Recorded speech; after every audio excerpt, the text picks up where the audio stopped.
You need to be really clear about your message, about what it is that you do and how you help and serve people. Hello, everyone, and welcome in to CrushTheStreet.com. I got an amazing guest here today. Her name is Lyndsay Phillips, and she's a serial entrepreneur like many of you listening right now. And she's building a business, has experience doing this, and is going to just give us some insight on what it's like doing that and how to be efficient and effective at it. She's the CEO and founder of Smooth Sailing Business Growth, and she leads a rockstar team there to support entrepreneurs who are seeking fast-paced business growth. She also is the host of Sailing to Success podcast and Smooth Sailing Online Support TV. And she loves sharing practical tips, so we're going to get into that with her today. Without any further ado, Lyndsay Phillips, thanks for coming on the show with me. Oh, thank you so much.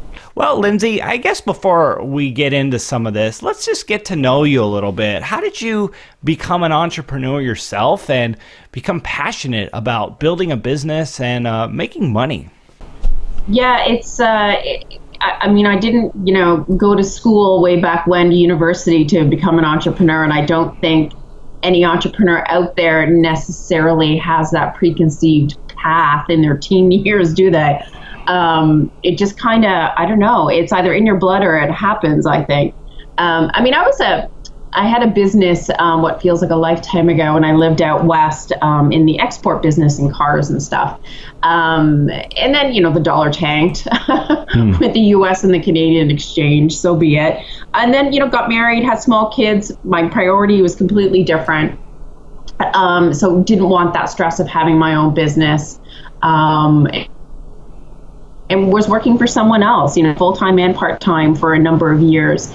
And I kind of got to a point where I was like, I'm smarter than this. I know I have a lot of in me to give and pass on to other people. I wanted a different lifestyle, which I think also entrepreneurs they want a different lifestyle, don't necessarily want the corporate 9-to-5 type thing. And I was just like, how can I get that done? And I'm really stubborn. So hell or high water, I figured it out.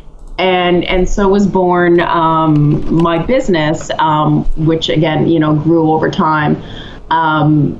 So I think it's, entrepreneurship it's in your blood, and I absolutely love it. I think entrepreneurs, I don't know if you feel this way, but they're like obsessed with their businesses a little bit. It's kind of like their other baby. So I definitely have a passion for my own business, but also helping other business owners grow theirs as well. Yeah, no, that's an interesting point. And even from a young age, I remember talking to my dad, and he kind of planted it in me, and it stuck. It was something that I gravitated towards, and he would always ask me, Kenny, how are we going to make our first $1 million? How are we going to do that? He would always ask me those things, and for whatever reason, it stuck with me. And even going to school, and every time I took a test, I always felt like I was building something towards a greater goal, something that wasn't just going to be time in, time out, but something that will build momentum and I can leverage. And that's the direction I went. And I totally get what you're saying about something that's in you and you're passionate about. And it's a very powerful thing. So tell us a little bit about what you're doing now and how this passion has developed. Yeah, it's actually changed quite a bit over, my 5 or 6 years or however long it's been. I can't keep track. But I used to, your typical VA tasks, administrative, customer service, all that kind of behind the scenes stuff and online marketing. But kind of, we all grow, right? And we all, Lord knows the technology and what's out there has changed so much over the past 5 years. And just learning so much and seeing what's out there and kind of, figuring out myself and what I love and what I don't like, and discovered that I had a good talent for content marketing, and that's where my passion was. I absolutely love strategizing. I love the creative elements. I love that you're engaging with people. It's like on so many different levels, not just the back end techie stuff. And so kind of got out of the admin stuff and your typical quote unquote support VA. And so as we were talking off air, I'm rebranding my business just so that is reflected in my branding. So just focusing on content marketing, whether it's blogs, videos, podcast production, lead magnets, sales funnels. I mean, there's social media, obviously. There's so many different elements and how they can work together to kind of create a strategy to move your business forward. That is super, super fun for me. Yeah, no, that is really cool. And that's cool that you're doing what you love. I meet people all the time who are just so unhappy with the work that they do. And I think it's so sad because we only have one life to live, and time is ticking away. That's the most precious resource any of us have. And it's so sad. I was, taking an Uber drive back from a business meeting. I was away from home and I was talking to the driver. He was just so miserable. He he made my experience in the car miserable because of what he was doing and how miserable he was with his job. And what a challenge it is to sometimes go for your dreams and be successful at it. Yeah. So, I mean, what advice do you have for people out there who are tired of their situation but buried with expenses, where it's very difficult to move, very difficult to take a risk on something that might not be 100% guaranteed? And it is a scary thing. I mean, I remember when we just bought a house and small kids, and I was in a part-time job making a whopping $11 an hour, but it was money coming in, and I had another work that I did as well, and I basically had to quit my job and say, yeah, I'm all in. And it's a bloody scary thing, but I think part of the biggest thing, Kenny, is the people's mindset. People feel stuck. They feel like that's their lot in life, or that they're resigned. Oh, this is how my book is written. This is the way it's going to be. And it's, for me, my brain doesn't work that way. I'm like, if you want something to change, all you have to do is take action. That action may not work right away, or that action might not be the one that gets you from A to B. But as long as you're taking some action in some way, repetitively and consistently, your path will change. Or maybe even a whole new journey will come up, or a new door is opened up for you that you didn't even think of. That you're like, hey, I would like to take the chance. I would like to do that. And you go in a different path and you're happier. But if you're not going to do anything and your mind is not opened up to the possibilities, and you don't even think that it's possible for you, then yes, you are stuck and you're not going to change. That for me is one of the biggest things. Yeah. Well, I read all the economic news, and there's a lot of problems going on around the world. And so a lot of times I have to separate myself from that, because you know what, when it comes to living my life and being successful, you have to at a certain point move forward and be optimistic about the things that you're doing. And it's a very powerful principle, because there's just something about that, a law of nature, if you want to call it, that it makes your chances of success and ups your odds that much better. I absolutely agree. Even reading a book that inspires you. I remember, what was it called? Something Never Give Up by Jim Palmer. And it's like, there's all these, major entrepreneurs that are making, millions of dollars, and you put them on this pedestal and you think, I could never be like that person. I can never achieve that kind of greatness. That's somebody else. But it's like reading those stories, it was like some of them have already been bankrupt. Some of them had like massive health issues, massive failures, but they just kept going and kept taking action, and they did succeed. And I'm like, hell, if they can go through that, why can't I? Sure. You know what? I love watching Shark Tank on CNBC, and yeah, what a great show.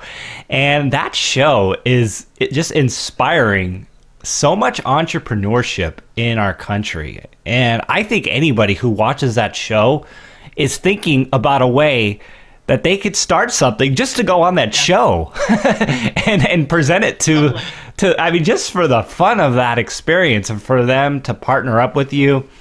And I think that's good. You know, despite all the bad that's going on around us, I think that's a very powerful principle. And someone like you're out there inspiring people, and I think that's great. So let's talk a little bit about what you do. You mentioned the word or the letters VA. What is a VA?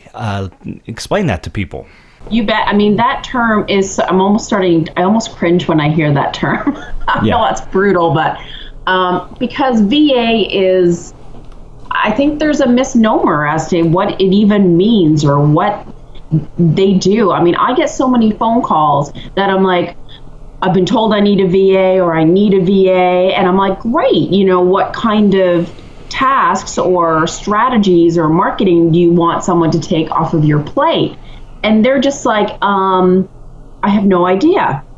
So it's like they know they need help, but people don't really know what a VA does or a VA is and what that means for them and how it carries out.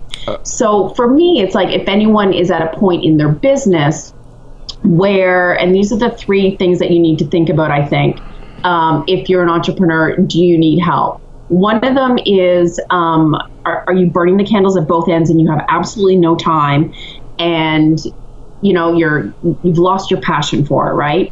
The second thing Lyndsay, let me jump. I don't think we said what a VA. And just to clarify for anybody who doesn't know, we're talking about a virtual assistant, not a special loan from the government. Yeah. But yeah, so a virtual assistant. You know, if you're not meeting your goals, if you're, you know, said you were going to start a podcast 6 months ago and you haven't yet, then you need support in some way, right? You're overwhelmed. Now, a VA or virtual assistant, online support, you know, online business manager, there's so many different terms, right? But every VA is a little bit different. Some VAs know a lot of little general things. Some VAs focus on just web-based things. Some VAs are strictly like financials, bookkeeping. One might be like, the typical one that you probably think of is managing your inbox and sending out quotes and managing customer service.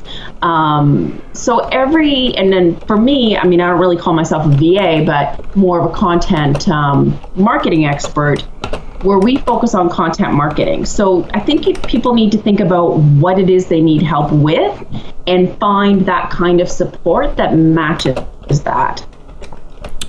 Interesting. You know what I mean? Yes. And I know that there's been a lot of direction. The trend is to hire people from other countries. And, you know, with the advent of the internet, we have a world of opportunity to hire people who, you know, could make our life a lot easier for a lot cheaper.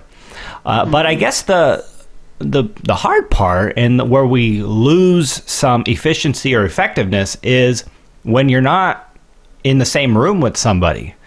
It's a little bit more difficult to be as effective as, hey, everyone's in the same room, we're all working together, and we're all on the same page, and we can get all these things done because we're side by side and not working out of our homes all over the world. So can you speak to that a little bit and the trends that we're seeing, and is this a good or bad thing for the world? It's honestly, since being in the virtual world, if you will, I have met, connected, and gained so many more friendships than I would if I relied on only being in person with people. Do you know what I mean? Sure. The power of connecting with people virtually, some people may think it's more cold, I guess, or you don't form as many close bonds. I completely disagree. And going back to the, quote unquote VA type stuff, it depends on what you want. If you want, certain quotes to get done and it's a repetitive job, or database management, or phone calls to be made, yes, absolutely, you can go to Upworks and hire people from, the other side of the world to do those tasks. Now, I stress the word tasks. Whereas if you want someone to, let's say in my instance, strategize and create a content marketing strategy and implement it that matches your voice, your branding, your mission, that to me is more, you need someone that's on your team that is a more integral part of your infrastructure. You have a closer relationship. And I mean, I meet with my clients. I just had one this morning on Zoom. We're actually face to face, so we get to see each other. Every now and then, we'll get together at a live event and connect that way. But we're very much in sync, and we very much work together as a team. So I think that, again, depending on what your needs are, it's what you make it. Yeah. Well, Lyndsay, it's amazing what you're doing. And I think you're offering a service that will be around for many years. You're not in the wagon wheel business here. You're in the internet-based services, which is awesome. And just going to in parallel to what you said. It's amazing what we have at our fingertips, the type of education that is out there. If you want to learn how to do something, if you want to learn geometry, for instance, I mean, you can learn from the best teachers in the world. You don't have to be stuck with your local teachers at your school who, quite frankly, might be mediocre and maybe they're good at it, but they're not necessarily a great teacher. And man, or a good fit for you and your personality and your style. Oh yeah, and I mean, I got through college with YouTube. YouTube was very early and new, but I got through college retaking classes online because my teachers barely spoke English and were not very good at conveying information. So the times are changing drastically. So let's get some tips on how to grow your business for entrepreneurs out there or people who want to build their business. Let's talk about funneling sales to grow my business. I think the first thing is you need to be really clear about your message, about what it is that you do and how you help and serve people. Because you can easily market yourself in a bazillion different ways, and if it's uncohesive and your message isn't clear, people aren't going to understand it, and you're not going to attract the clients towards you, because if you're confused, they're confused. The other thing is understanding who you're serving, right? Like, who is your avatar, your ideal client. Think about what their characteristics are. What are their pain points? What are they struggling with? What is it that they're doing, or what are they serving? What are their needs? What are their wants? How do their mind work? Because that will affect your marketing as well in regards to language, even colors and your landing pages and where you're going to market in social media. I have a client, and his audience is more blue collar, so they're not in Twitter. They couldn't care less about Twitter. Whereas for me, I get tons of interaction with Twitter. So you need to know who your target market is the best. And the third is knowing when to get help. You can't, as much as your ego and everything, you would love to do it all on your own, sometimes you can't. So don't be afraid to, take a course or ask someone's advice or listen to podcasts, of course. But also, go to experts that can help you implement those things so that you're not stuck and you're always going to move and take action and implement to get ahead. So they're the three biggest things I would say. Lyndsay, I'd like to ask you about mindset a little bit, and more so from a health perspective. What do you do on a regular basis to make sure you're mentally healthy and physically healthy to wake up and be prepared to take on these large tasks and be in the right frame of mind to be successful in what you do. For me, I'm a firm believer in one is taking time to yourself, because when you're an entrepreneur, it can be absolutely all-consuming. It's all, you eat, you breathe, you sleep it. I still do on a daily basis, but it's like, I take time out for yoga, I take time out for exercise, I hang out with my friends, and you have a life outside of your work and your business, and you don't have to be submersed in it 24/7. And honestly, I find that when I'm driving somewhere, the best ideas will come into my head, because you're somewhere else. Sometimes when you're in front of your computer, you're not in a creative mind space. The other thing is being surrounded by other like-minded people. I have an amazing business coach, and I'm part of a great mastermind. And when we connect in person, or we have our group calls, or we even connect in Facebook, to have that support, get feedback, and just them cheering you on, ever since I signed on, I have not looked back. Wow. Yeah, no, I really like what you said there, and having that accountability. That's what I heard. Some sort of accountability, some sort of structure for your life when it comes to making good business decisions. For me, I've always needed a workout partner, because on my own, I wake up in the morning and my tendency is to hit the snooze button and to go back to sleep. But man, time and time again, you talk to successful entrepreneurs and people who have who are very efficient and effective. They say you got to win your morning. You got to be up early. You have to be exercising. You have to have the right frame of mind. And for me, it helps to know somebody else is going to be there. And in so many ways, you try that much harder. And when you have a partner with your business, it's not just you that you're letting down, it's your partners as well.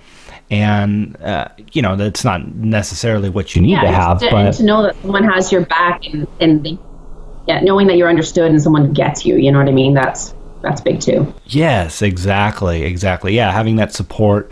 So all really, really good stuff. So, Lyndsay, I'd like to give you a moment here to share some final words of advice for everyone. Let everyone know about your podcast, the business that you run, and just some closing words. You bet. I always say, if I'm a woman with small kids in a small town, but it's like, if I can do it and make, a six-figure business, then absolutely anybody can do the same thing.